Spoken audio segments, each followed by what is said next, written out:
Seperti yang sudah kita pelajari sebelumnya terkait dasar-dasar OOP, sebenarnya ketika kita membuat kelas, itu kelas belum dapat dijalankan. Kita harus membuat objek dari kelas tersebut, sehingga objek tersebutlah yang nanti akan dijalankan oleh aplikasi. Nah, tapi di Coordinator kita nyaris tidak perlu membuat instance objek dulu dari kelas yang kita buat. Sebenarnya bukan berarti kelas ini langsung berjalan, tidak. Tetapi kelas ini diinstansiasi di belakang layar oleh Coordinator. Kita cukup mendefinisikan kelas, contohnya kelas welcome seperti ini. Dan nanti pada saat dipanggil di browser, dia di belakang layar, si Coordinator, dia menginstansiasi dulu. Dia membuat objek welcome dari kelas welcome dulu, kemudian dijalankan sedemikian rupa sampai akhirnya muncul di browser. Nah, kita tidak perlu menginstansiat manual. Itu sudah dilakukan oleh Coordinator. Tugas kita di Coordinator hanyalah mendefinisikan kelas-kelas saja dan menuliskan kode program di kelas tersebut. Masalah running, menjalankan programnya, itu dijalankan oleh Coordinator. Nah, kita sudah mencoba membuat halaman di Coordinator, yakni dengan membuat metode di dalam kelas controller. Nah, sekarang kita akan mencoba membuat kelas baru ya. Misalkan saya akan membuat kelas dengan nama blog.php. Seperti ini. Di sini saya akan mendefinisikan kelas dengan nama yang sama, yakni kelas blog. Extend, jangan lupa CI controller.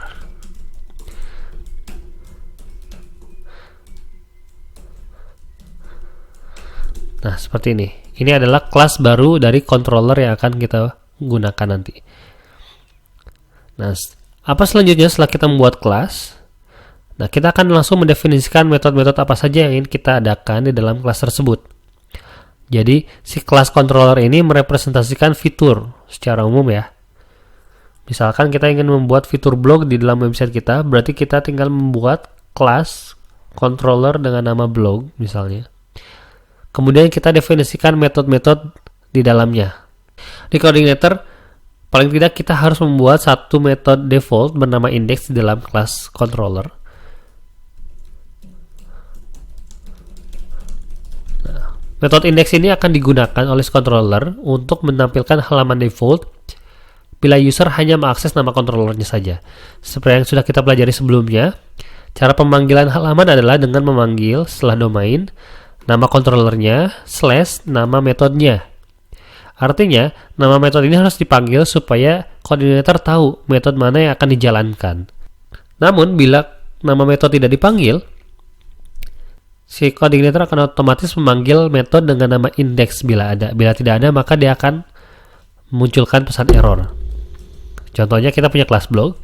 Bila misalnya kita belum punya metode index dan kita memanggil nama kelas blog di sini, maka dia akan dianggap 404 not found. Akan muncul pesan error, halaman tidak ditemukan karena kita tidak memanggil nama metodenya dan metode index pun tidak ada di dalam kelas tersebut. Maka dari itu, kelas index ini wajib selalu kita sertakan di dalam setiap kelas controller supaya ketika user nanti memanggil kelas controller tersebut tanpa mendefinisikan nama metodenya, dia akan tetap muncul dengan memunculkan metode index. Di sini kita akan jalankan, misalkan siap. Nah, bila sudah muncul seperti ini, berarti ini sudah berjalan dengan sesuai harapan kita. Misalkan kita akan menampilkan pesan selamat datang Tony gitu ya. Kita ingin menyapa user.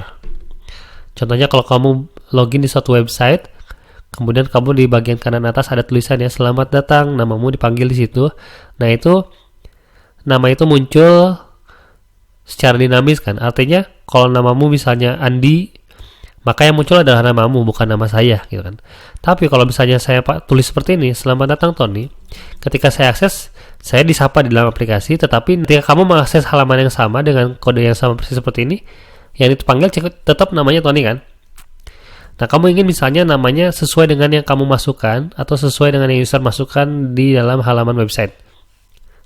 Nah, di sini kita bisa menggunakan parameter dari metode yang ada di dalam kelas controller.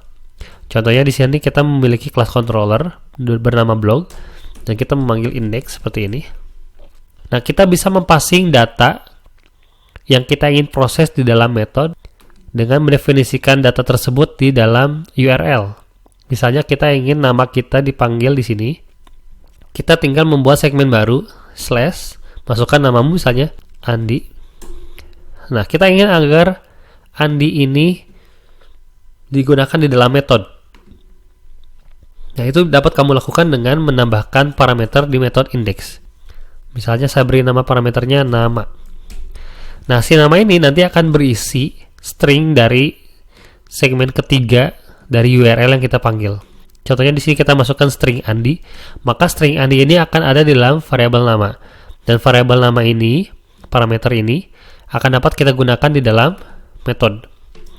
Misalnya kita masukkan nama di sini, maka dia akan otomatis berubah jadi Andi karena kita mendefinisikan Andi di sini di URL. Misalkan kita panggil lagi Oriza gitu, ganti ya namanya menjadi Oriza. Bila kita tekan enter, maka dia akan menggunakan nama Oriza di dalam metode. Nah, seperti itu cara penggunaan parameter di dalam metode di controller ya. Kamu bisa menggunakan parameter-parameter yang ada di dalam metode sebanyak apapun yang kamu inginkan. Contohnya, kamu ingin passing data nama, kemudian golongan darah, misalnya golongan darahnya O, kemudian alamatnya Bandung. Nah, kamu ingin 3 data ini juga digunakan di dalam metode.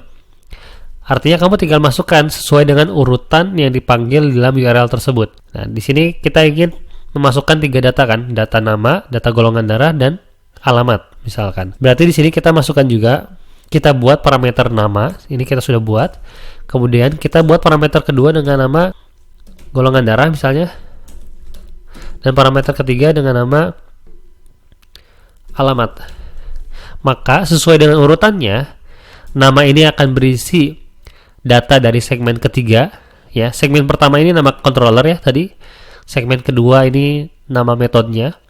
Segmen ketiga dan seterusnya ini parameter dari metode tersebut, ditulis secara berurutan sesuai dengan parameternya. Berarti string Oriza ini akan masuk ke variabel nama, string huruf O ini akan masuk ke dalam variabel atau parameter golongan darah, dan terakhir string Bandung ini akan masuk ke parameter alamat.